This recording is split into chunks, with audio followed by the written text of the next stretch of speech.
George Cleverley had always prided himself on being a thoroughly modern man, a free thinker who held no truck with the historical bigotries of the previous generation, the societal prejudices of his own, or the belligerent intolerances of the next.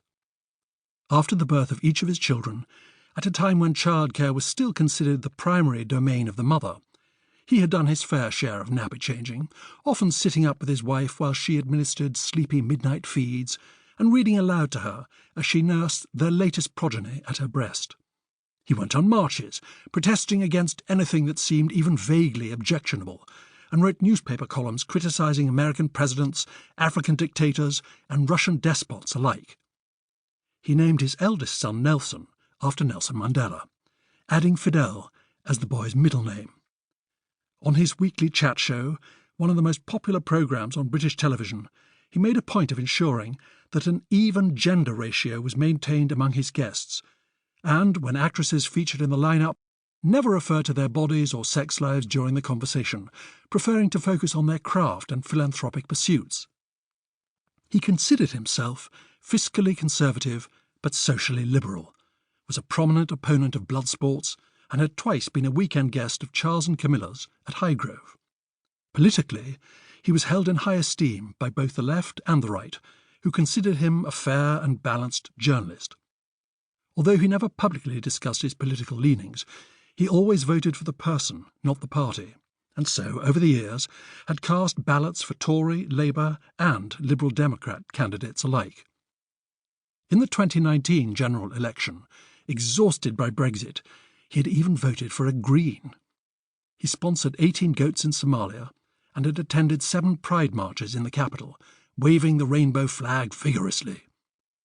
And yet, despite all his hard-earned woke credentials, his first thought when Angela Gosborne informed him that he was going to be a father again was, "You planned this, didn't you? To trap me." At the time, George and Angela had not been conducting their affair for long, no more than 5 months, and he hadn't really considered it a proper affair at all, more of a dalliance. He'd never been unfaithful to Beverley before, and hated seeing himself turn into that sort of man. But his marriage had become strained in recent years, much of their communication taking place over WhatsApp rather than face-to-face, and Angela's attraction to him had taken hold of his ego and given it a good shake. Although he was fond of her, he had never imagined their relationship would have any long-term consequences. She had a tendency to pepper her speech with foreign phrases co-opted into the language, a too desperate sign of her erudition, and had a laugh that grated, forcing him to keep witty remarks to a minimum.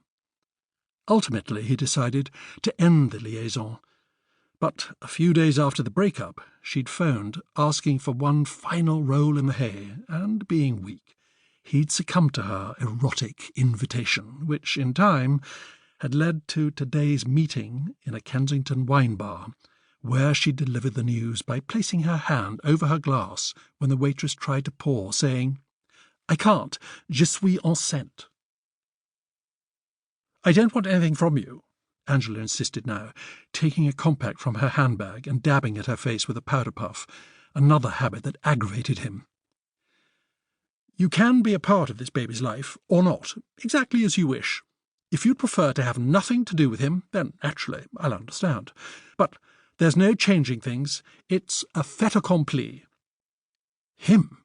asked George, a small twinge of paternal pride asserting itself over the dismay. "It's a boy, then? You're sure?" "Well, not sure, no," she admitted. "But a mother can sense these things." "Nonsense," he replied. "You've never been a mother, George, so you can't know." "Perhaps not, but I don't hold with old wives' tales." "I'm not an old wife," countered Angela. "You're confusing me with Beverley." "I mean, it's all very well to say that I can be as involved as I like," he continued, ignoring the barb, "but it's not quite as simple as that, is it?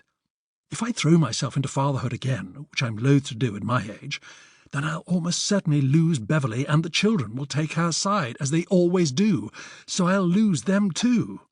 But if I don't, if I just walk away, then I'm a scoundrel, and 20 years from now, When I'm in my dotage, he, she, or they will show up at my front door complaining of abandonment and blaming me for everything that's gone wrong in their life.